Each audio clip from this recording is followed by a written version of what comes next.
Okay, here we go. Well, I'm Laura Caroon with Spark of Awesome, and I'm here with Kate Northrup.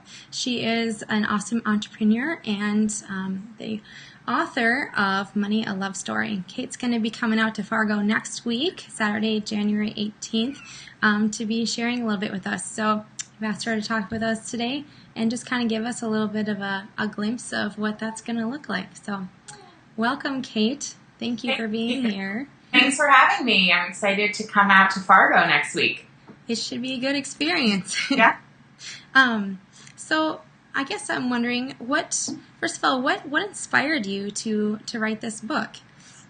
Well, my own experience with money has been up and down especially during my early 20s. And so I wanted to share my own story of how I got into a whole bunch of debt and then how I got out of it relatively quickly through shifting a lot of my beliefs and my feelings, actually, my beliefs and emotions around money. And I felt like there was a gap in the personal finance category where there are fantastic personal finance books about the how, but not as many about the why. And so I really wanted to get into the why, into the deeper stuff around the beliefs and kind of like the energetics that we hold around money.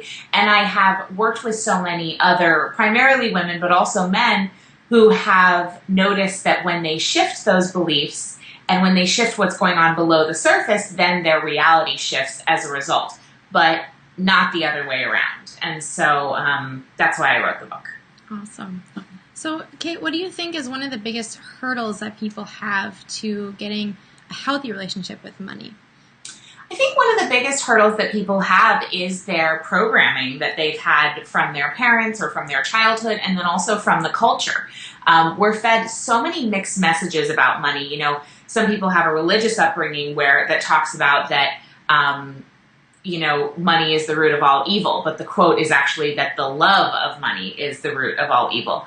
And then some people have been taught that, there's nothing more important than money, either through watching their parents' behavior or kind of watching the media marketing messages. And so I think that really tapping into what we believe and what's right for us, no matter what's going on with the Joneses or our mother or the culture. I think that's the most challenging thing for people, but that's what my book and what my talks are an invitation to do, to really tap into what's right for you, that there's no outside prescription. It's really you need to create that for yourself. And how do you suppose that people can create, take money from that negative place to a more positive light? What are some ways that you suggest? One of the easiest ways is to start with a practice of gratitude. When we focus on what we already have and what's already working in our lives, we're able to enjoy our lives. And so much in the financial conversation is about not enough and lack and limitation. And in fact, many of us, not everybody at all, but many of us in the United States who might be listening to this interview or coming to the talk, we have access to food. We have access to clean water. Most of us have roofs over our head. And that's so tremendously abundant. And I think when we really tap into it, it takes very little to create joy in terms of like the basic needs. And I saw an interesting study in the documentary called Happy, where after about the equivalent of making $50,000 a year US, people's happiness level did not increase in proportion to their income. And so we earn money for experiences, to have choices, to have power for various reasons. But I think it's really important to get clear on why we're earning money and to know that inherently having more money in the bank is not actually going to make us happier. And so we have to dive deeper and find out, well, what will make us happier? And sometimes money can be a tool for that. Like maybe you're the happiest ever windsurfing. I don't know. And, you need money to buy your whole thing and the whole setup, but like it's not actually the money, it's the windsurfing.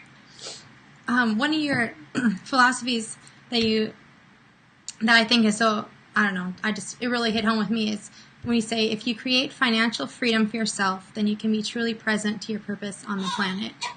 I just love that saying. Can you expand on that a little bit for me? Yeah, absolutely. So, I don't know that any of us has a purpose. I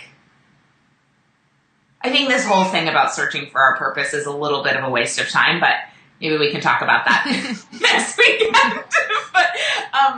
But in terms of being present on the planet, it's really important that we don't have the all the stressors going on, like how am I going to pay the rent? Oh my gosh, I don't have the money to pay the mortgage. What am I going to do about my kids' college education, retirement? All that stuff, all of that chatter takes up a lot of energetic and emotional bandwidth that could be used to really be showing up with somebody and being like, hey, how you doing? Or being with your baby or whatever, Exactly. whatever might be going on.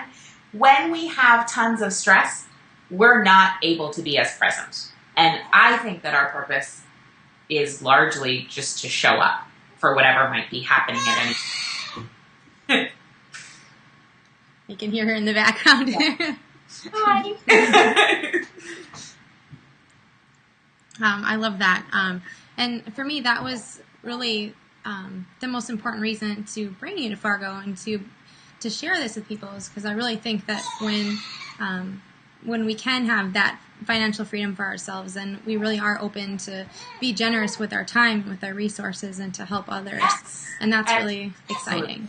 It's all about service at the end of the day. I mean, anybody I know of who makes a lot of money, who's really doing great work in the world, the reason they do the work they do is because it helps necessarily. Just a moment.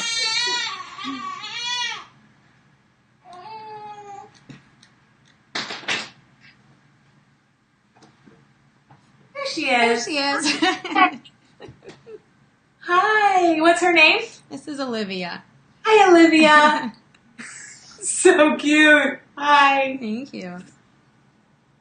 Yeah, she has to make her presence known. Yeah. Good.